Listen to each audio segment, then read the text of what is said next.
Página 95, tema 6. O ambiente, a saúde e os seres microscópicos. Doenças emergentes e reemergentes.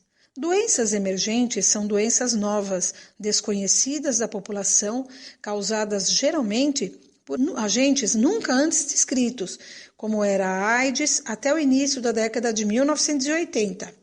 Então, prestem atenção. Então, doenças emergentes são doenças novas que vão surgindo. Quando a AIDS veio para o Brasil, na década de 80, é a mesma coisa, aconteceu a mesma coisa do que está acontecendo agora com o coronavírus. Não se sabia nada sobre essa doença e também é causada por um vírus, o vírus da imunodeficiência humana, que causa a AIDS, que é a síndrome da imunodeficiência adquirida. Então, os cientistas, os médicos tiveram que estudar o comportamento, o modo de vida desse vírus para poder tratar a população. E mesmo assim, até hoje, não existe vacina contra a AIDS. Continuando. As doenças reemergentes são aquelas já conhecidas, que haviam sido controladas, mas voltaram a ameaçar a saúde humana, como a dengue e a tuberculose. Nas últimas décadas, esses dois tipos de doença têm sido registrados com frequência.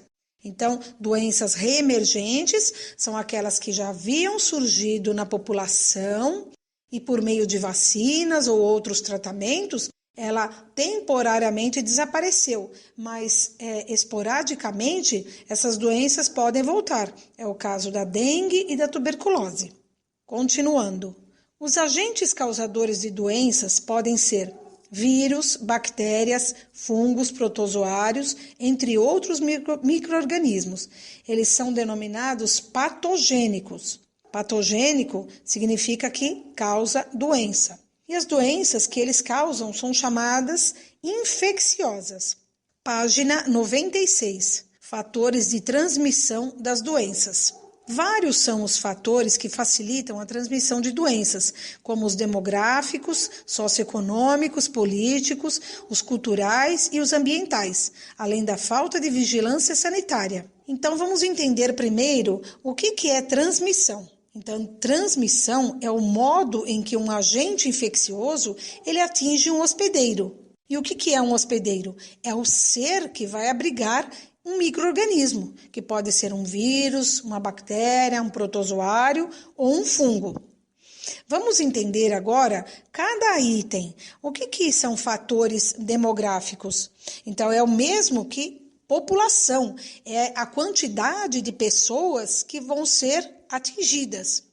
Fatores socioeconômicos são as condições, as circunstâncias em que vivem essa população. Por exemplo, a população carente, a população mais pobre. Fatores políticos está relacionada aos programas de governo. Fatores culturais, as crenças de um povo, a cultura de um povo para determinadas atitudes. E os fatores ambientais, relacionados à temperatura, à umidade, ao padrão de uso do solo e da vegetação. Continuando na página 96. A dengue, a chikungunya e a zika são causadas por vírus transmitidos pela picada do mosquito Aedes aegypti. Em 2017, até o mês de setembro, foram registrados no Brasil quase 220 mil casos de dengue, mais de 170 mil chikungunya e mais de 15 mil de zika. A prevenção dessas doenças é feita principalmente por meio da eliminação dos focos de reprodução do mosquito e necessita da participação de toda a população. Então, várias campanhas foram e continuam sendo feitas para que você não deixe água parada, água dentro de baldes, bacias, garrafas, pneus, tá? Porque isso faz com que o mosquito se prolifere. A tuberculose, doença bacteriana que foi a causa da morte de milhões de pessoas no século XIX. Ressurgiu na década de 1990, causando diversas mortes. De acordo com o Ministério da Saúde, aproximadamente 1/3 da população mundial está infectada pelo causador da tuberculose, que é a Mycobacterium tuberculosis, com risco de desenvolver a doença. Em 2017, a Organização Mundial da Saúde, OMS, estimou 10,4 milhões de casos novos e 1,6 milhão de mortes em decorrência da doença no mundo. Entre as razões para tal situação estão a desigualdade social e suas implicações que levam à dificuldade de tratamento. Então, desigualdade social, né? Como eu falei no começo, tem a população mais pobre, mais carente. Então, esse já é um fator que propicia o aparecimento da doença. A AIDS. Por que a AIDS? Porque a AIDS ela diminui a resistência do organismo às doenças. O vírus HIV ele vai atingir os anticorpos, a imunidade do corpo. Então, a pessoa que é acometida da AIDS ela fica sem defesa, até mesmo contra o resfriado. Então, a tuberculose é uma doença oportunista. O que significa? Ela se aproveita do corpo que está debilitado. Os movimentos migratórios também é outra causa da tuberculose. O que são movimentos migratórios? Deslocamentos populacionais. Essas migrações, esses deslocamentos, eles podem ser internacionais, ou seja, de um país para outro, e migrações internas, ou seja, o deslocamento dentro do próprio país, de uma região ou de um estado para outro. Um outro fator aí são os movimentos, o envelhecimento da população. Então, quanto mais velha a população, mais ela vai ficando suscetível a pegar, né, a adquirir determinadas doenças. E a má qualidade dos programas públicos de controle da tuberculose. Ou seja, o que é a má qualidade dos programas públicos de controle da tuberculose? São atitudes que o governo deveria implantar. Distribuição de panfletos, de cartilhas, fazer propagandas a respeito da tuberculose e como evitá-la. Continuando. A volta do cólera na América Latina em 1991, atingindo mais de 1 milhão de pessoas e causando 11 mil mortes. É um exemplo de doenças bacterianas infecciosas que reaparecem em decorrência da falta de saneamento básico e da deficiência dos programas de saúde pública. Vamos entender então o que é o saneamento básico. É um fator essencial para um país poder ser chamado de país desenvolvido.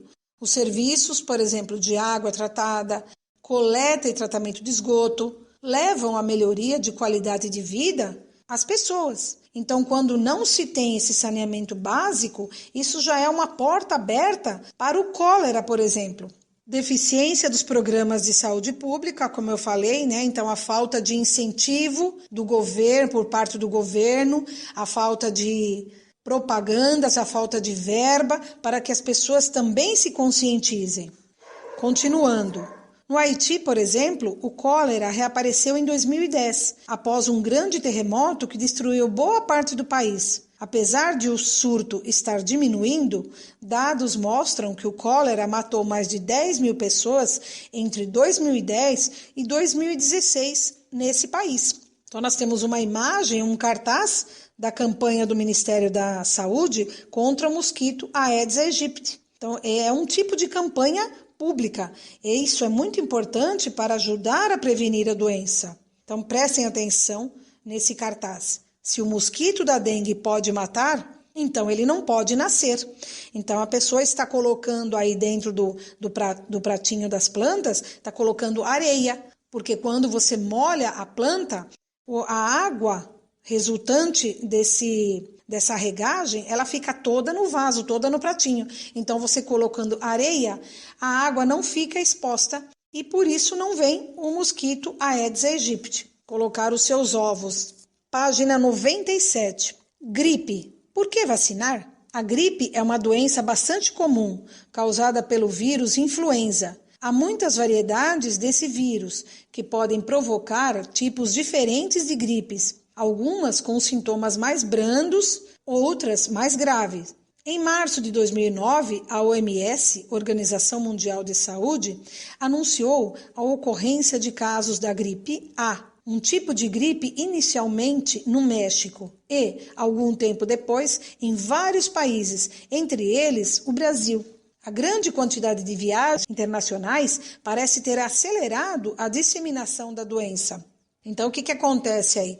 Quando se tinha, século XVI, XVII, século XVIII, que só tinham os barcos, os navios, uma doença, um vírus, uma bactéria, ela levava meses, até anos, para chegar em um outro país. Agora, como nós temos os aviões, então uma doença, o caso que está acontecendo com a Covid, uma pessoa contaminada, em questão de horas, ela leva essa doença, esse vírus ou essa bactéria para o outro país, o que é chamado de pandemia. Continuando, você já reparou que todos os anos acontece a campanha de vacinação contra a gripe? Apesar dessa iniciativa, continuamos sendo infectados pelo vírus dessa doença. Então, é válido perguntar, por que vacinar? O vírus da gripe muda constantemente, criando subtipos, o que torna a vacina do ano anterior ineficaz contra o novo tipo viral. Dessa forma, anualmente, a Organização Mundial da Saúde, em conjunto com as autoridades de cada país, identifica as formas mais recentes do vírus e produz uma nova vacina. Mesmo assim, o vírus continua sendo um desafio para a saúde pública. A vacinação é importante para grupos mais vulneráveis. O que são vulneráveis? São pessoas que têm maior facilidade, são mais suscetíveis a pegar uma determinada doença, como gestantes, que são as mulheres grávidas, idosos, crianças de 6 meses a 2 anos de idade e portadores de doenças crônicas. Então, esse grupo é chamado de grupo de risco. São as pessoas que têm mais facilidade em adquirir uma determinada doença, seja por vírus, bactérias, fungos ou protozoários. Nós temos um cartaz também da campanha de vacinação contra a gripe. Seu escudo é a vacinação, promovendo que é uma campanha de conscientização para que as pessoas tomem a vacina, principalmente esses grupos de risco. Nós temos também ainda aqui na página 97 a imagem ampliada por um microscópio do vírus da gripe influenza H1N1, que causa a gripe A. Façam os exercícios de olho no tema da página 97.